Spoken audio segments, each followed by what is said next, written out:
Prezidentimiz tashabbusi bilan professional ta'lim muassasalari ishlab chiqarish ta'limi ustalarining xalqaro darajadagi sertifikatlashtirish tizimi yaratilmoqda. Bunda bevosita Latviya Respublikasining sertifikatsiya markazi bilan hamkorlikda amalga oshirilayotgan yangi o'quv dasturi dastlabki natijalarni bera boshladi. Xususan, respublikamizda ilk bor Xorazm viloyatida payvandlash kasbi bo'yicha ISO 9606 xalqaro standart tajribasi joriy etilmoqda. Hozir shu haqda Joriy yil boshida Respublika Oliy ta'lim, fan va innovatsiyalar vaziri hamda O'ztransgaz aksiyadorlik jamiyati tomonidan Xiva tumanidagi o'rta bo'g'in kadrlarni tayyorlashga mo'ljallangan markaz bilan memorandum imzolangan edi. Unga asosan o'quv maskani zamonaviy talablarga mos tarzda jihozlanib, moddiy texnik baza hamda o'quv jarayoni, xodimlar malakasini oshirishga taxt qilib qo'yildi. Shundan keyin bu yerda shahar va tumanlardagi kasb-hunar texnikumlarining o'qituvchi va ustalari uchun kasbiy sertifikatlash tizimi joriy etildi. O'quv kurslari yakunida esa ilk bitiruvchilar payvandlash yo'nalishi bo'yicha nazariy va amaliy imtihonlarni topshirdilar. Jarayonlarda bevosita latviyalik mutaxassislar ham ishtirok etishdi. 2025-yil 15-sentyabrda muhtaram yurtboshimiz tomonidan o'tkazilgan video selektorda endi texnikum o'qituvchilari ham xuddi maktabda o'qituvchilariga o'xshab milliy va xalqaro sertifikatga ega bo'lganlarga ustama to'lanadi deb gapirib o'tganlar. Jumladan milliy sertifikatga ega bo'lganlar 30% va xalqaro sertifikatga ega bo'lganlar oylik maoshining 50%iga ustama haq to'lanadi.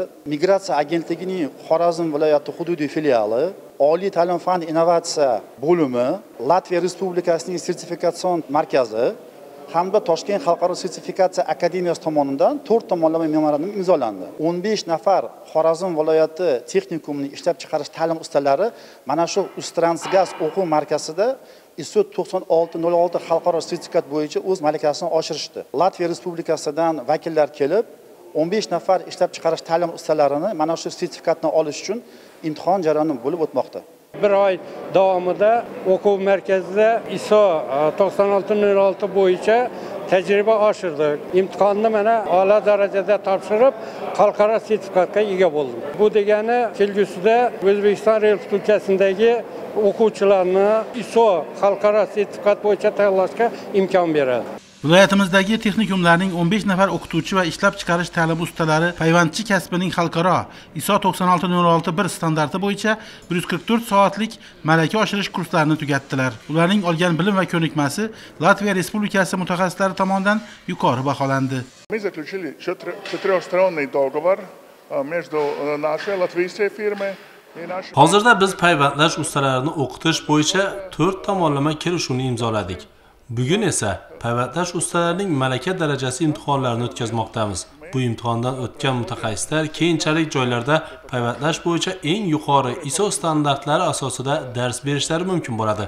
Asosiysi, ushbu kelishuvga muvofiq mahalliy migratsiya agentligi Xorazm filiali tomonidan ushbu xalqaro sertifikatni olgan mutaxassislarni xorij davlatlariga yo'naltirish imkoniyatlarini beradi. Будут им возможность выезжать за границу. Латвийскую фирму по обучению сварщиков, значит, мы приехали и принимаем экзамен у преподавателей, которые здесь обучались месяц. Biz Latviyaning payvandchilarini o'qitish tashkiloti vakillarimiz. Bir oy mobaynida ta'lim olgan viloyatingizdagi payvandchilik bo'yicha o'qituvchi mutaxassislarning imtihon topshirish jarayonlarida ishtirok etdik.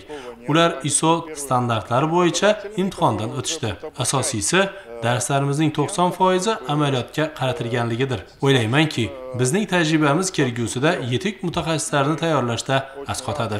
Что мы первые, это хороший эксперимент для развития сварщиков в Узбекистане.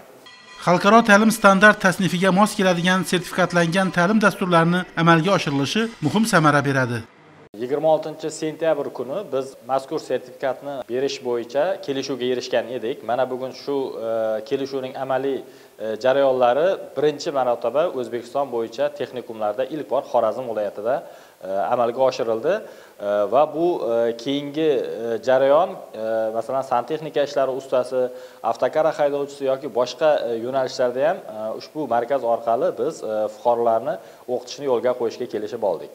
Professional ta'limga yangicha yondashuv tamoyili har bir yo'nalish bo'yicha malakali mutaxassis tayyorlashga qaratilgan. Shu bois respublikamizda ilk bor amaliyotga tatbiq etilgan bu tizim Yevropa ta'lim metodlarini joriy etishga hamda xalqaro darajadagi mutaxassislar tayyorlashga imkon beradi.